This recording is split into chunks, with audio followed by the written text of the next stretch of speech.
Vous effectuez des travaux et souhaitez réaliser un plafond, mais votre support ne permet pas de poser le système style F530. Aujourd'hui, nous allons vous détailler toutes les étapes nécessaires pour la réalisation d'un plafond autoportant avec la plaque de plâtre 4 Pro 13.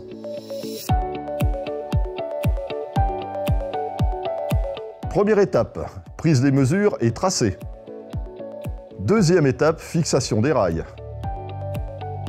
Troisième étape, mise en place des montants. Quatrième étape, pose des plaques de plâtre 4 Pro 13.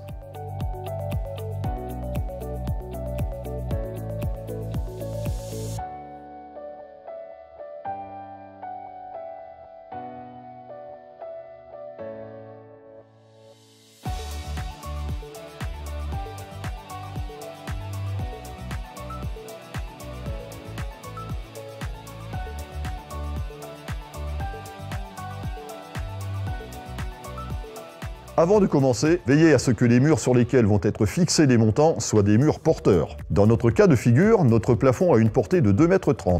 Mais dans certaines configurations, vous pourrez aller jusqu'à 5,90 m. Dans un premier temps, nous allons tracer l'emplacement des rails à chaque coin de la pièce. Les rails doivent être mis de niveau et fixés sur tous les murs opposés. Reportez la mesure à chaque coin de la pièce, puis utilisez le cordeau pour tracer l'implantation. Reproduisez cette étape sur chaque mur. À présent, nous pouvons fixer les rails. Nous allons utiliser les rails style R48. Mesurez la longueur du mur et reportez-la sur le rail, puis découpez-le à l'aide de la cisaille. Positionnez le bord du rail sur le tracé, puis percez le mur à travers le rail tous les 60 cm à l'aide d'une perceuse et de fixations adaptées au support. Répétez les mêmes opérations sur le mur opposé.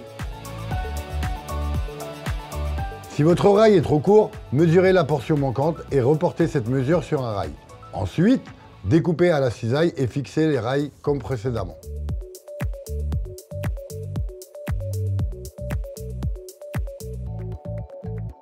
Nous allons maintenant passer à la mise en place des montants. Ici, nous utiliserons les montants style M48. Tout d'abord, mesurez la longueur sur le mur, puis reportez-la sur le montant. Procédez à la découpe à l'aide d'une cisaille. Insérez le premier montant dans les rails en le faisant pivoter et fixez-le au mur avec la fixation adaptée. Ensuite, nous allons tracer des repères tous les 60 cm le long des rails. Insérez les autres montants. Adossez-les à l'aide de vis TRPF tous les 40 cm.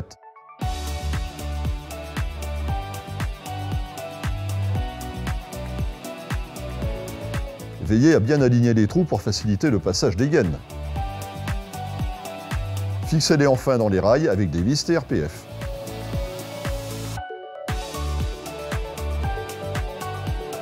Nous pouvons passer à la pose des plaques de plâtre. Ici, nous utiliserons la plaque de plâtre 4 Pro 13 pour une finition soignée. La plaque de plâtre 4 Pro 13 est la plaque idéale pour une finition irréprochable grâce à ses 4 bords amincis. Elle permet jusqu'à 30% de réduction de la consommation d'enduit. Pour poser des plaques de plâtre en plafond, nous vous recommandons d'utiliser un lève-plaque. Mesurez la largeur de plaque à poser entre la première plaque et le mur, puis reportez ces mesures sur la plaque. Tracez la ligne de coupe à l'aide de la règle de maçon, puis découpez à l'aide d'une scie égoïne ou d'un cutter.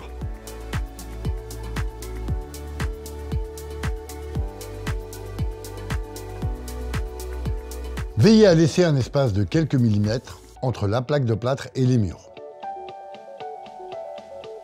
Fixez les plaques perpendiculairement au montant en commençant par l'angle qui se trouve embuté soit avec la maçonnerie, soit avec les plaques déjà posées à l'aide de vis TTPC tous les 30 cm sur les rails périphériques et dans les ailes de chaque montant. Répétez les mêmes opérations jusqu'à recouvrir la totalité du plafond.